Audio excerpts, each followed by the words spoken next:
Hi, we're in the fifth and final set of the 1989 French Open between Michael Chang and Stefan Edberg. They're obviously tied at 2 sets apiece right now. Chang won the first and fourth sets. Edberg won the second and third. And Chang was the one first to serve in this set. The first game was very, very long. I think it was the longest game of the match. It went to six deuces. Edberg ended up breaking Chang and going up just as he did in the third and fourth set. I believe it was um, three, four, and five. All three of those sets, Edberg broke Chang to start out the set. In the third set, he held the serve, but in the fourth and the fifth, Chang broke right back. Sure enough, very quickly actually, Chang broke back. Then he broke Edberg again at 2-1 to go up a break himself.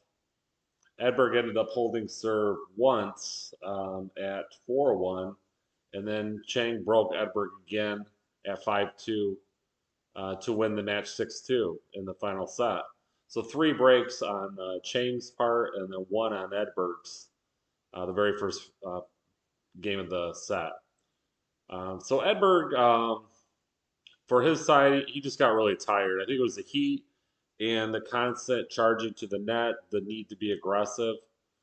Very similar story to McEnroe in 1984. I think serve and volley can take a toll after 5 sets.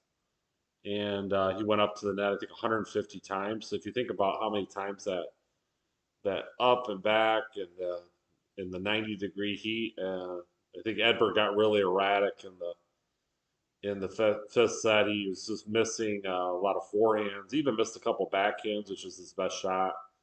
And I lost count really of how many um, volleys he hit into the net.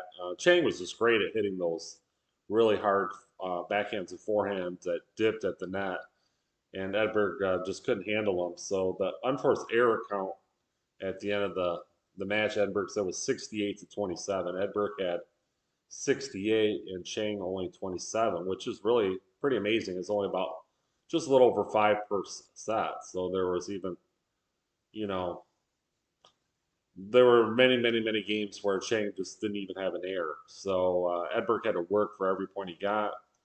I think he got tired. His serve, he got broken 3 times in the last set. He wasn't able to really muster the strength to come up to the net very often, as he did so successfully in the second and the third set. And I really think the shot of the match, well, it was several times, but where Edberg would hit a deep volley to Chang's forehand, and Chang would be distanced out of the baseline. He could just whip it around with his right hand and just bring it right over the net and down the line. And Edberg just couldn't catch that.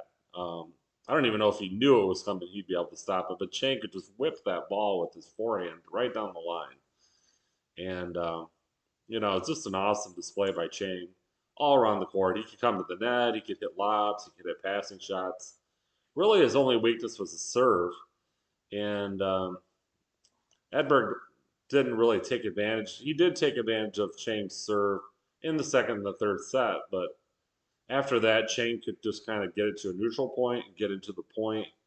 And the only way Edberg was going to win the point is if he was aggressive and was hitting really good volleys, or if he'd rip off a really good backhand or forehand here or there. But Edberg just didn't have the weapons from the baseline to be able to counteract Chang from the baseline, and his serve and volley and that attacking game was good for a time, but just didn't hold up for the duration of the match. So it was a really fun match to watch. Just the two styles, as I've said in the other videos.